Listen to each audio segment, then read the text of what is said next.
Hello, hello, hello. It's GT Angel again, and I'm here with more middle-aged Sceleria gameplay. So last time we ended up on turn 12.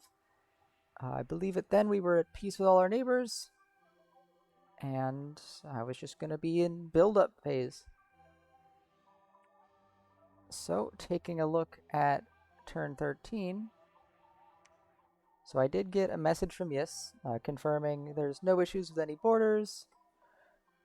It says they haven't seen any conflicts in the northern landmass, and there was still independent provinces. And also important information, I learned that Man has an island start, which is really not good. That is, like, I'll take a look at that in a moment, but yeah, so Yes also doesn't have much contact. I get more enchantment research going. I get a Well of Pestilence site. I knew about this because of the disease I got earlier, so I was just making sure I got the benefit from having a province that diseases everyone that stands there. I also get to see Yis taking an independent province, so just barbarians. They're not going to be able to hit these.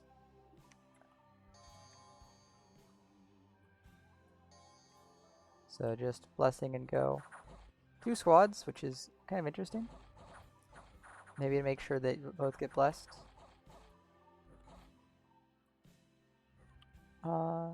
It is 2 leaders, so it might just be misscripting 2, but it doesn't matter. Everything's alive for Yes.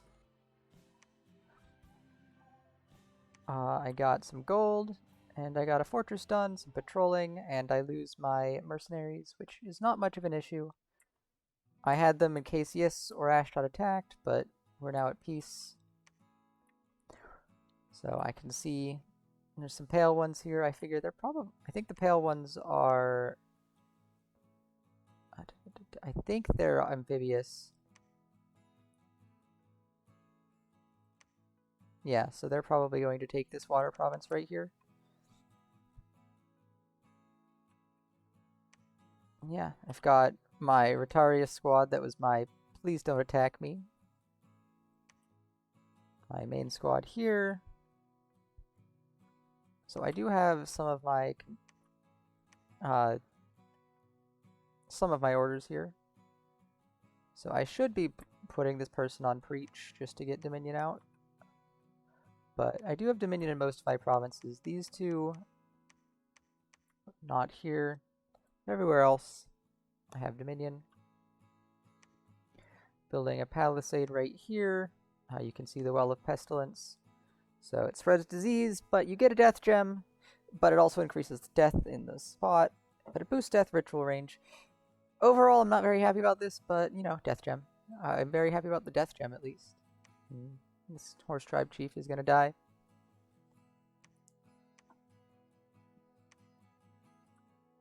But yeah, right now my goal, I got a palisade going up here too, so I'm building 2 of them right now. And this one's going to finish soon. I'm going to be building... This is probably an unfinished turn, but this I think is going to build a temple there. But basically I just want to put forts and temples everywhere and then follow that up with some labs. Yeah, like I've got this mage here who's going to put up a lab.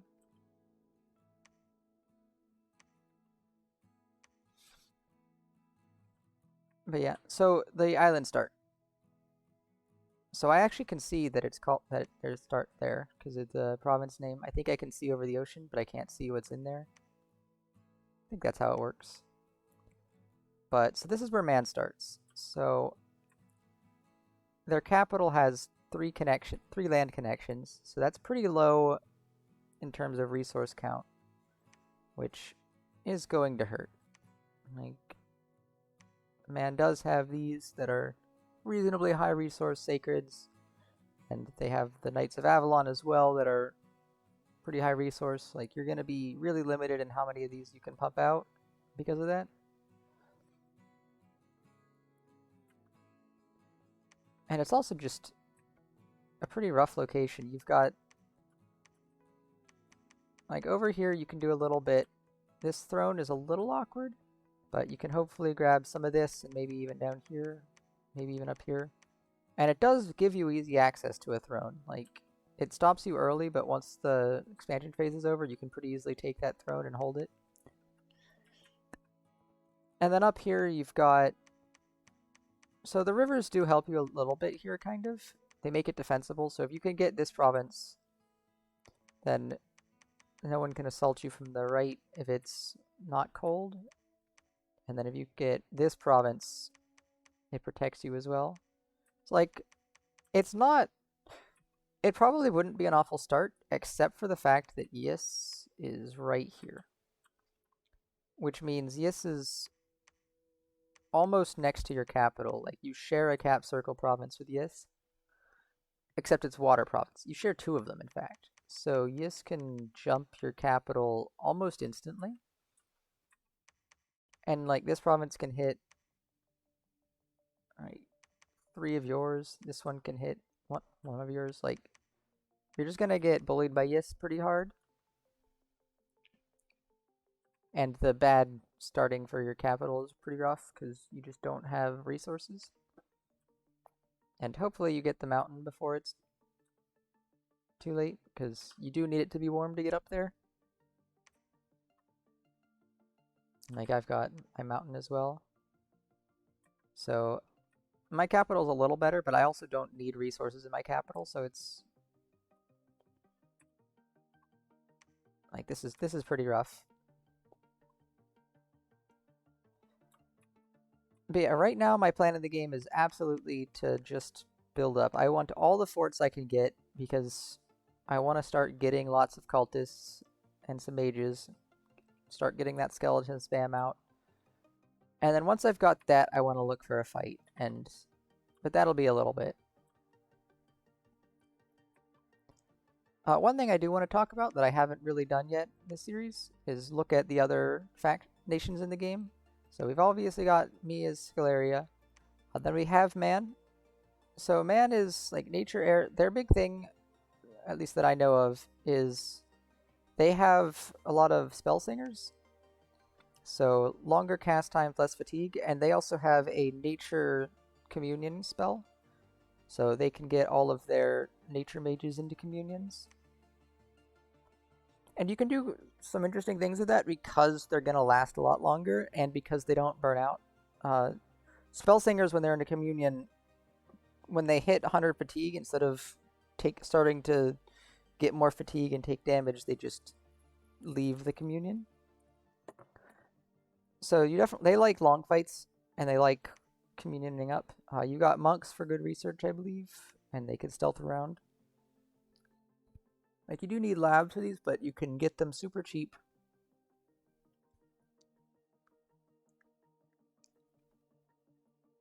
And then you've got longbows, you've got lots of good knights. I know you have some summons. You have like Chu Sid or something. I don't know. They have some like special sacred dogs. I don't know how to pronounce it.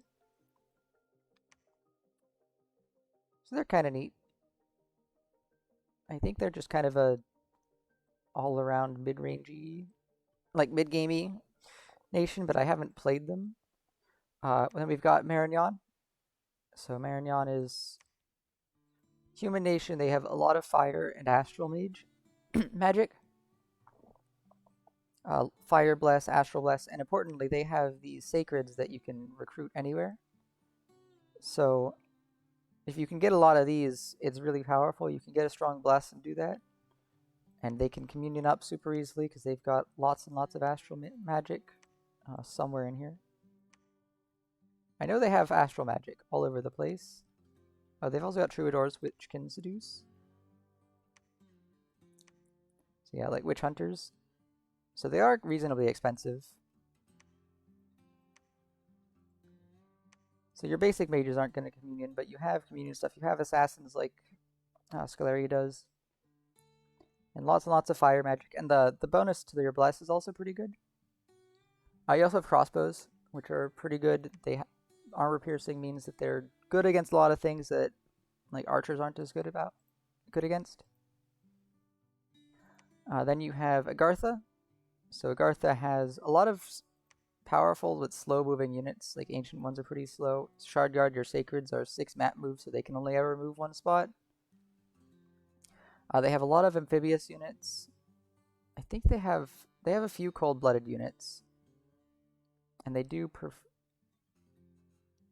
actually have a temperature preference, so you can actually do them either way because they don't have too much cold-blooded, I think. No, they have a good amount actually. You probably want them more. But the big thing is they have a lot of good summons. The biggest one early is Magma Children. They're kind of like fire elementals. You have to summon them at your capital, I believe, but they're a little faster than your other stuff. They can move 2 provinces sometimes, and they're really good at just clearing out stuff. So I have to respect that a lot because they're going to be pretty good against a lot of skeletons. Other than that, they have a lot of earth magic and then some death, some fire, some water. But the big thing is you've got like golem crafters can recruit anywhere, so double earth and some other stuff. You got earth readers for single earth. So a lot of army buffs, a lot of earth meld, and just reasonably solid enough units. And the amphibious can be useful. So Agartha's down here somewhere, so if they get over there, you could do stuff amphibious there. They could potentially come up here and fight Yis through the water. They also have a cave bonus, I think. Yeah, extra gold and resources in cave forts, so that's probably why the game put them down here in these caves, and so they're better off against that. They have a bunch of dark vision, I think.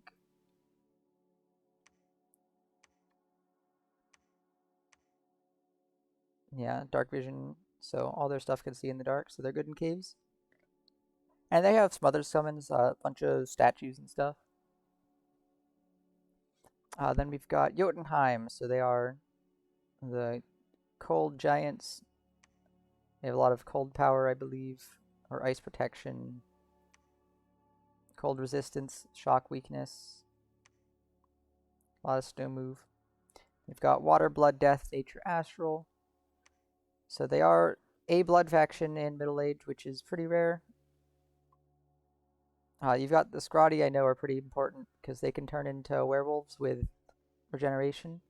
So you can do communions with that. Use turbo communions, so a bunch of masters can have just a couple Scrati. And it doesn't matter because even if you overload them with fatigue, they're just going to heal all the damage they take. Like I think a common strat is I forget. I don't know exactly what mages. If it's the Gaija or different mages, but lots of Horde of Skeletons spam with. You can probably get Foul Vapors, and you can do Rigor Mortis and Rigor Mortis Relief, and they have a Frost Mage somewhere, I think, or a Water Mage. Yeah, so Scrati can also do Grip of Winter. They can do Foul Vapors if they have the right thing. But you've also just got a bunch of giants. So you have Sacred, Thrimshirting, or however it's pronounced, but also just a bunch of other giants. And then some Betty. They can fill in between your giants, because your giants are size 4, so you can have a couple of Vettys hiding underneath a giant. Increase your per square attack density.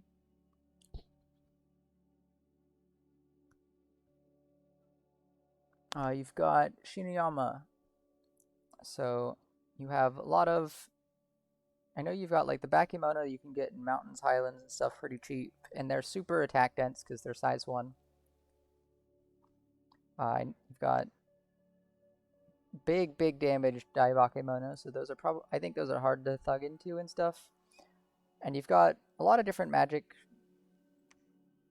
You've got Bakemono sorcerers, I think, which can probably thug up, or other stuff can. And I know they have a lot of summons.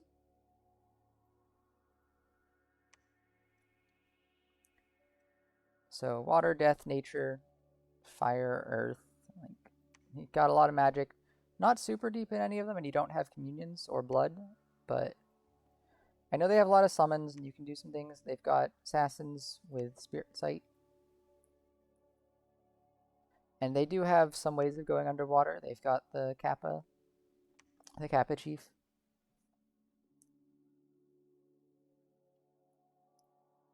Then you've got Ashdod near me. So you got Fire, Earth, to Astral Death. So I believe all their mages are pretty big and expensive. They've got more supply usage.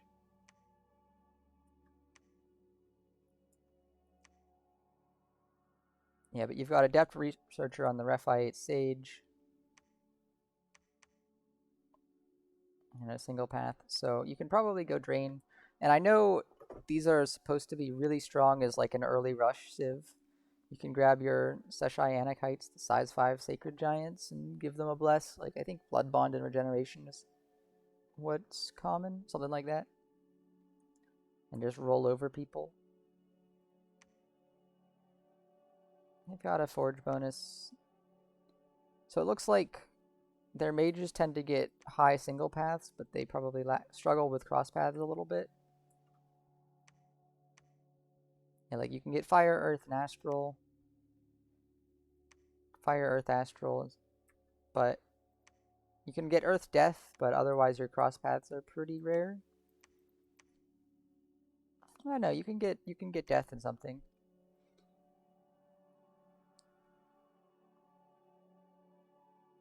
But the big thing is you've got a lot of giants, and you've got Sacred Giants, 2 variants, one Berserker as well, so they're not gonna rout, and they're gonna hit hard, hard to deal with.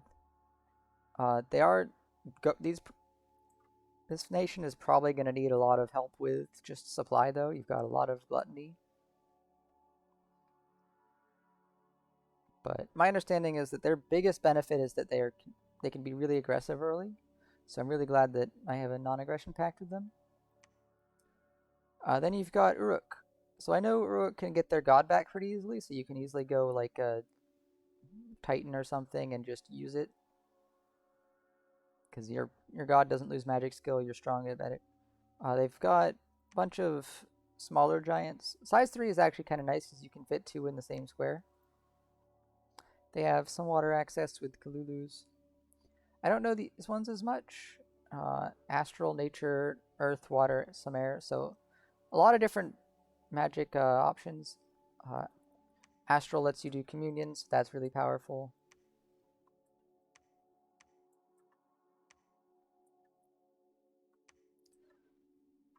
I don't know if you have any sacreds. So you do have Maiden of the Moon. So you do have a sacred.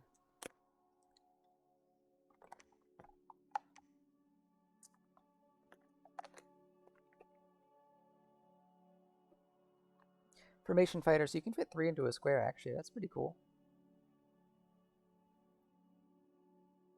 And I know the Mushushu Chariots are pretty strong. Like, they die and leave just the chariot with the little dragon thingy. And they get a new rider.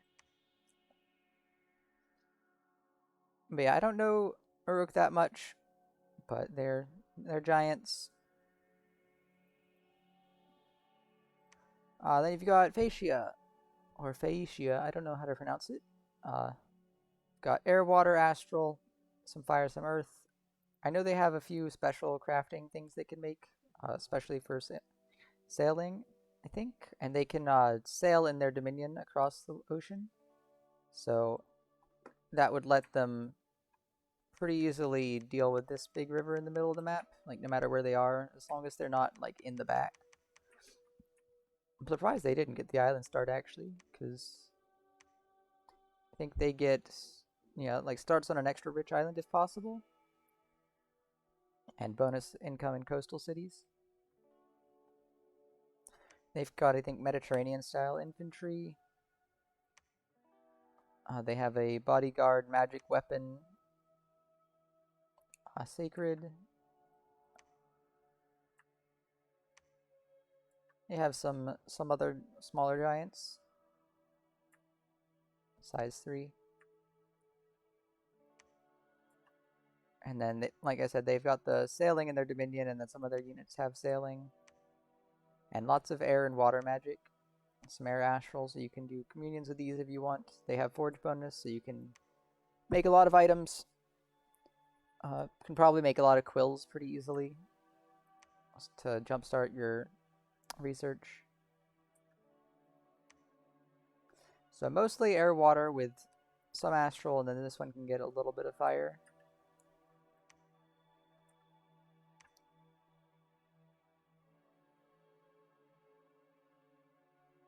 So yeah, and then finally we've got Yis. So Yis starts underwater,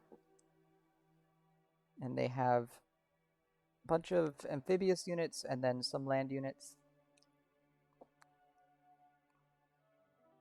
Their big thing is they've got Morvark Knights, who are very powerful, glamored sacreds. They have a fire breath when they're on land, so they have a lot of attack density there and can kill things really easily because it has an AoE of 1, I think, so it actually hits the full square. Really fast, glamour, fire resistant, can sail. So it's water elves essentially, although they aren't stealthy, so they can't sneak into your lands. You can't know where they are very easily. For commanders, you've got druids, so water earth with some potential other stuff. So water earth astral, water earth nature. You've got the Morgan champions that are essentially a mage, Morvark Knight, air and water, so they can do stuff like mist form, quickness. Underwater, they can do like water shield, ice shield. I think it's water shield. And you can easily give them items and have them clean up. Like a frost brand or something would be rough. Really high defense skill. Pretty high magic resistance, which is not what I want to see. And they're also spell singers, so they're going to take longer to buff themselves, but they're going to keep their fatigue down, so you're not going to worry about running out of fatigue. Then you've got the Morgan champions and the Morgan princesses can only be capital recruited, so this is your bigger Morvark Knight mage. So Holy 2, an extra air magic, but slow to recruit. And then you've got your slow to recruit strong mage. So is amphibious and shock resistant. This one is stealthy glamored, so you can sneak her around. And lots of air magic, good amount of water and earth, and get a little bit extra. Sometimes you can have fire. But the air magic means you're going to do like a lot of buffs with that. You can do air elementals if you want. You can do storm and lightning bolt.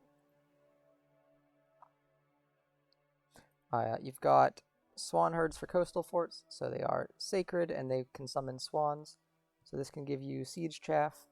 So this is really good, especially when you're a nation that has like a really powerful unit or like dense unit, like Morvark Knights, where like Morvark Knights have good siege strength, but like you might try to fight an army with like 20 of these or less even.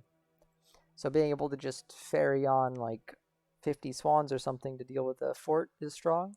Otherwise, you could easily get stuck sitting on a fort, not being able to do anything.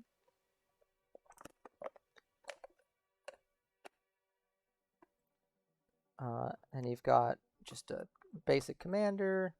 And then you've got your land-only mage.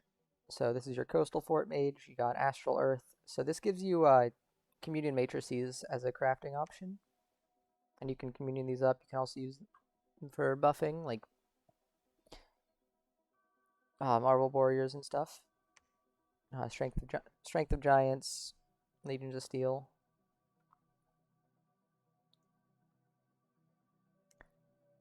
And being underwater makes them very hard to assail, and they can get on land pretty easily. And because their Morvark Knights have fire breath on land, they can even be scarier on land. They get like all their units are basically amphibious or land only, so they are actually stronger on land most of the time. So yeah, that is what I'm up against. Let's go take a look at turn 14. So Pretender Gods are awakening. There's an arena battle coming up, and I get a fort up. or palisade up. Yeah, I think I don't have the... So I wasn't good early on at knowing that I had to how to save the instructions for my turn, but I'm probably just building more forts and temples. I'm gonna build a lab here, I think, so I can actually use this unit. Patrolling down some unrest. Yeah, I got my prophet down here. Probably gonna preach.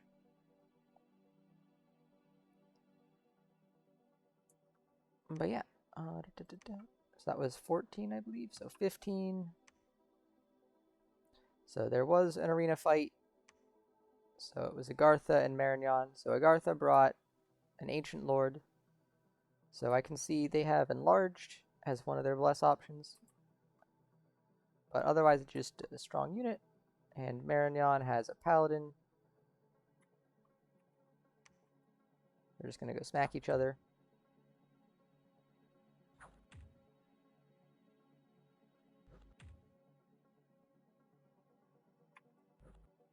Yep, so Agartha routes. So Agartha, I think, struggled to hit often enough.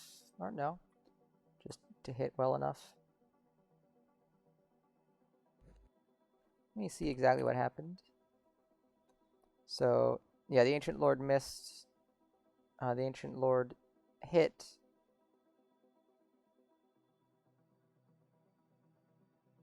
So it hit really hard, but it hit the arm, so it couldn't actually do that much damage. So it looks like 2 misses and an arm hit. So unfortunate for Agartha. So Marignon wins the battle. And I catch a scout and finish a castle. So I have temple here already, so I'm going to be recruiting cultists. And I've got a mage here. Yeah, here I got a lab, so I can actually research. Palisade building up here. Patrolling over here, getting unrest down. Palisade going up here. I have my Grand Thaumaturg here. I did site search, so I think I'm going to be building a lab here now if I can.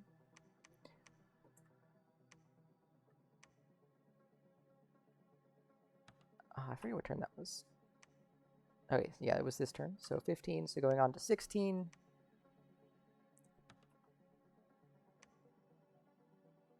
So I catch another sneaking unit, and I've decided to make Black Servants. So I needed scouts, and I don't want to use my command points for those. I get some population there, so that's pretty good. So it's a pretty, like, slow, not slow, but, like, pretty chill start, because I'm at peace with everyone. I'm really, I don't have scouts, so I have been sending this scout around to look, and what surprised me is how many.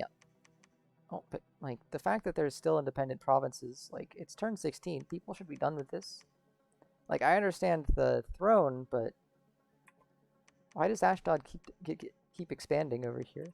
Makes me a little salty, I think. I think I was a little salty about this when I played. I was like, God damn, if I was there, like, I would have taken, like, this stuff and then, like, also taken here. But no, I got Yis over here who bullied me out of these 2 provinces, and I had to fight over here. Can't get any scout provinces. But I probably should have taken a couple turns to build scouts from... Like, I should have built a scout there and here, probably, but... Like, I probably should have just spent 1 turn building scouts from every single fort, and then moved on. But one thing about the Black Servant that's really important is they do have Spirit Sight. So I can use these to keep track of where the Morvark Knights are. So if I see a bunch, like, gathering up somewhere, I can protect myself. And then I've got another scout over here. So I still haven't seen anyone other than these 3. Which is a little crazy. And yes, getting this far in here too is crazy. This is very strong.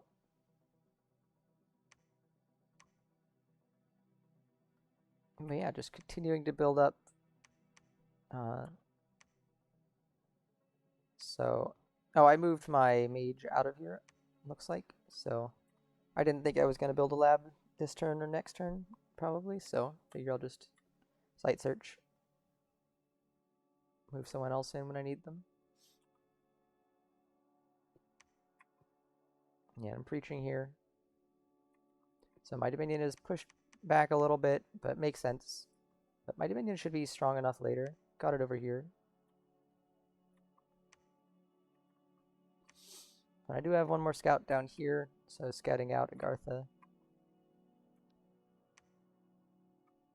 But that was turn 16, so turn 17. So more Black Servant, more profits. Got more population and income. So here, my scout sees Yis is attacking Marignon. And this is bad. So the problem with this, for me, is I don't know where Marignon is, but the fact that they're here paints a bad picture. Because I mentioned the terrain earlier up here being kind of wonky, and if you assume Marignon has everything that isn't scouted, they've got to have this tree to get out anywhere, and it can't even go through this throne. So, most likely, Marignon could have at most 1, 2, 3, 4, 5, 6, 7, 8 provinces right now. Unless they have, like, stuff over here. But, like, even that's unlikely, because to have stuff over here, you need to get over this throne, or you have to get over this river. I don't believe no one's claimed a throne yet, so it's unlikely this is taken. So unless Marignon has a bunch of stuff like over here that's just been cut off, they are really dying.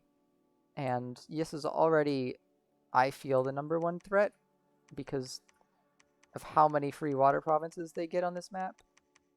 And how much they got from me because I was stuck dealing with Ashdod. So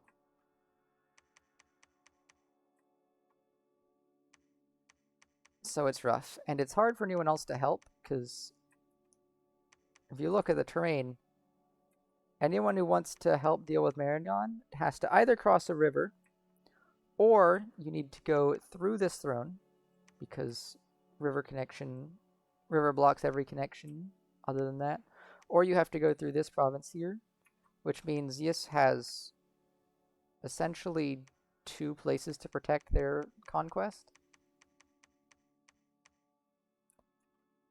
So this is not good. I don't want to fight Yis. Yis is really dangerous, but I also don't want to leave them alone. So I'm hoping I can find someone up here and get them to help out.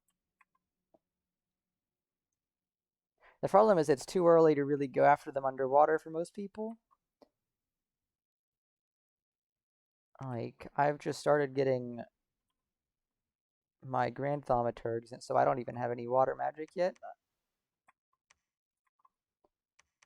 Like, man could try, but that's going to be rough.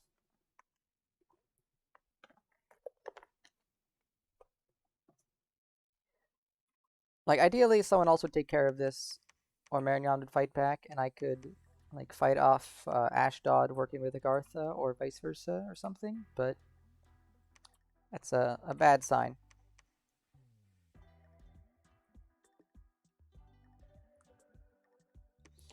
But in the meantime, I might as well keep sending out some site searching, some palisades coming up, and getting my black servants out so I can see what's going on more.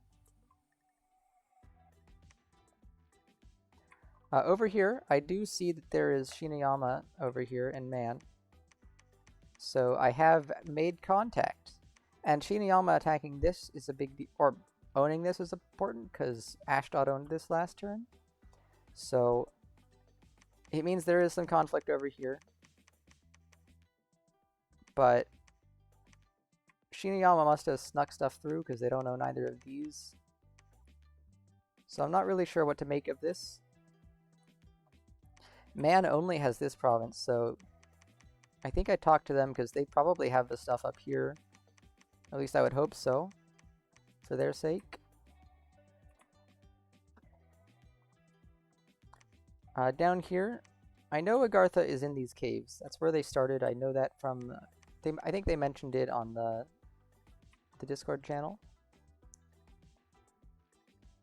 So, I've seen everything except these things over here. So, they're probably here. And I will find out later that this is where they started.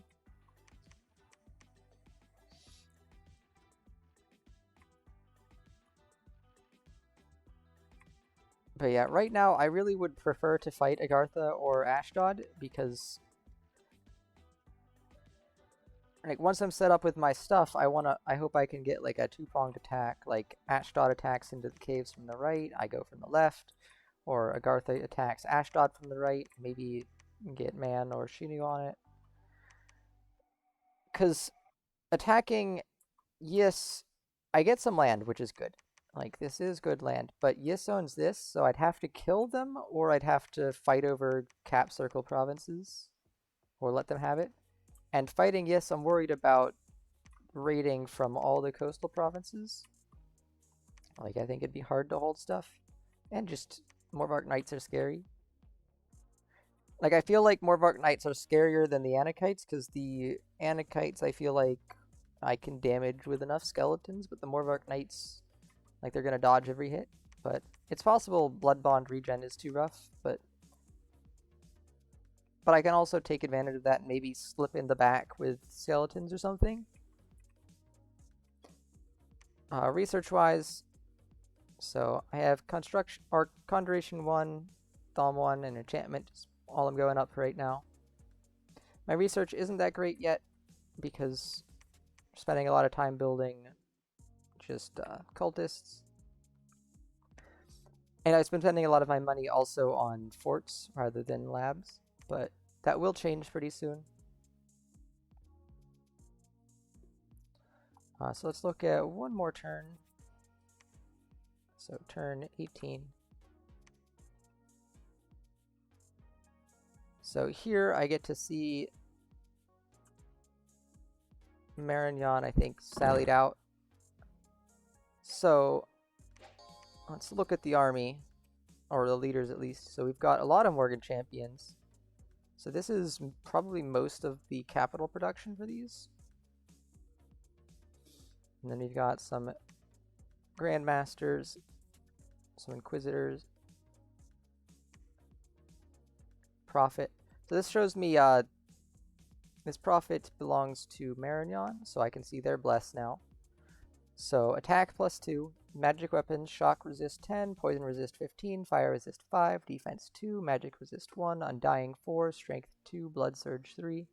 So this is, it's not a Hellbless because it's all non-incarnate, so it's probably an imprisoned rainbow with like scales left over.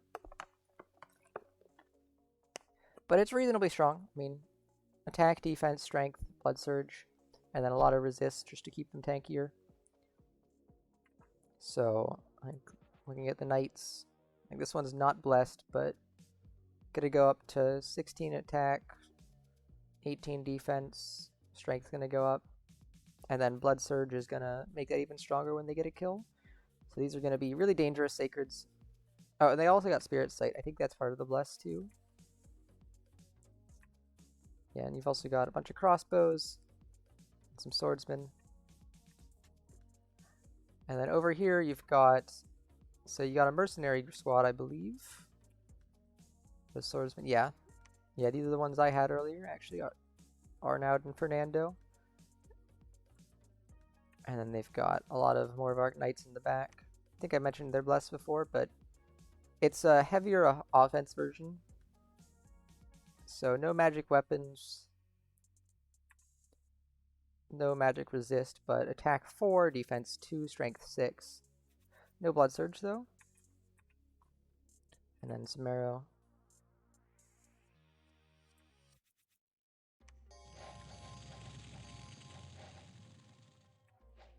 So yeah, some arrows going out. We can see like the buffed knights. Like 3 hits is a lot of damage. Can I see a buffed Morvark? Yeah, so you can see Morvarks on land. They have a hoof and a fiery breath. And their attacks are naturally magic, which is pretty like powerful. They don't have to take that bless. And you can see area effect 1 for the fiery breath. And armor piercing. So these are spooky. And 21 defense means they're really hard to hit with anything. And they've got glamour, so you have to hit them twice almost. I mean, not really. It's not how it works. You have to get lucky and hit the real one. And then you're good. But Blood Surge active.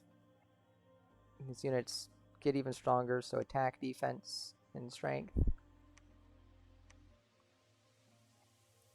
So these could probably actually hit Morvark Knights.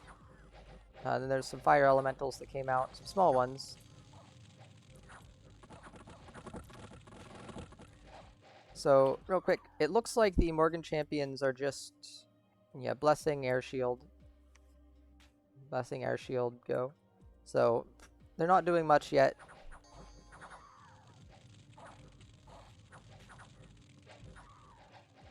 But the Morvarks, you've got some sneaking around the back, which is rough. I think the way this works is it's Morvark Knights on Guard Commander with a Morvark Champion going in, or Morgan Champion going in. Keep them all bunched up.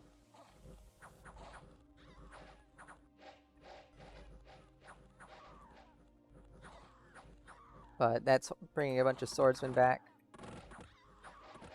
The Knights of the Chalice are fighting reasonably well up front, but in the back, mages are all getting chopped up.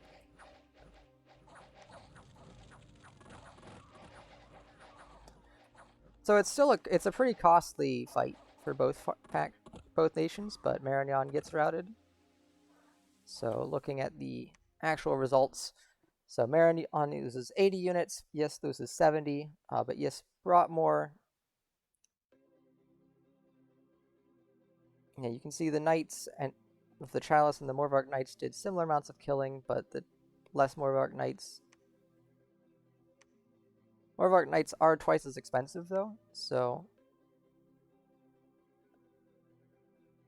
Marignan brought less gold to the fight, I think, but they lost pretty bad. Like losing it, they didn't lose that much more, but losing is rough because they're losing momentum and territory. So that fort is going to fall pretty soon probably, and you can see that Marignan is here.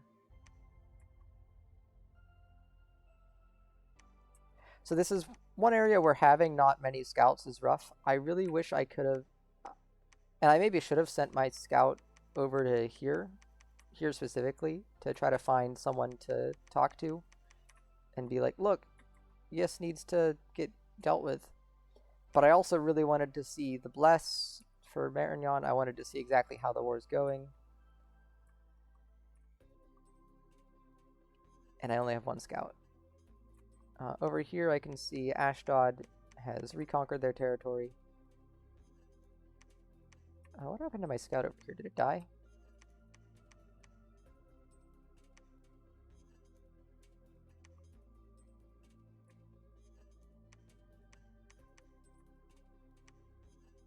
I thought I had a scout over here. Oh, there it is. I guess the little scout icon is hidden. So there's still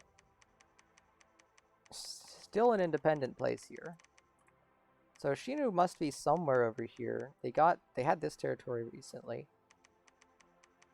So I'm thinking Shinu, like 1, 2, 3, 4, 5, 6, 7, 8, 9, 10, 11, 12, 13, 14, 15. And I'm like, okay, so if Shinu got like everything down here too, it makes sense for them to not get here yet, maybe. And maybe if they went up here. But it looks pretty rough for the expansion of Shinu. And I'm like, dang, I could have taken advantage of that.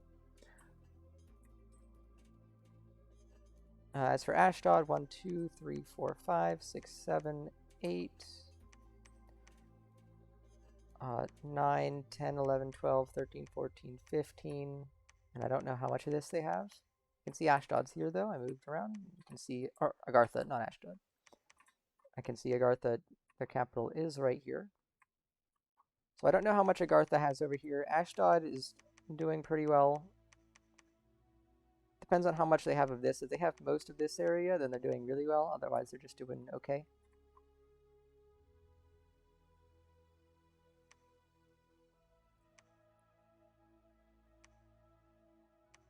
And yeah, I'm just building up. I've got mages coming out over here now. Got the lab. Got cultists coming out here. I'm pretty sure I get the second cultist. I probably just finished that. Yeah, Autonovia. Yeah, I just finished that, so... I got Scassius, so this is an Heir 2 tax collector with Book of the Stormcaller.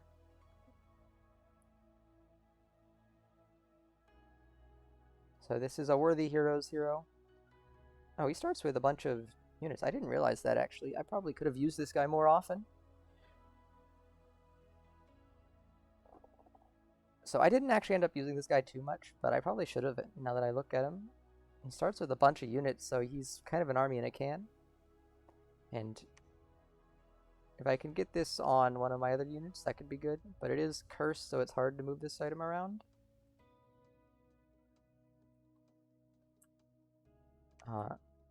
We've got a scout out here. I probably built it somewhere around here. And I want to see what's up with Ashdod, because I'm thinking I want to fight Ashdod if I can. I don't want to fight Yes, but I might have to. And I've got my black servants moving around somewhere, I think. Yeah, I've got one here. One there.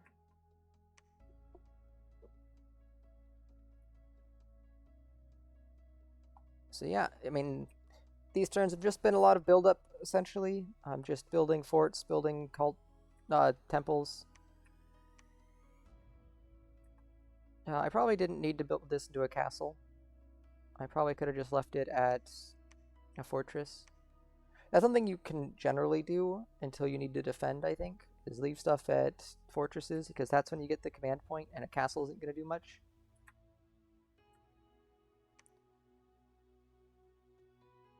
Yeah, and you can see, like, here I've got a bunch of skeletons starting to get going. I'm starting to get some here. Starting to get some here. So the skeleton farm is starting. Got a bunch of skeletons here, some Rotarius that I want to move around at some point. So yeah, maybe someday I will see what's up here. But for now, I don't know anything that's going on in the northern continent other than Marignan is getting beat up and eaten. And over here, I don't fully understand what's going on. So working with low scouting, got some black servants and some scouts out, but not as many as I'd like. And it's just been a lot of buildup. Anyway, that is turns, I think, 13 to 18.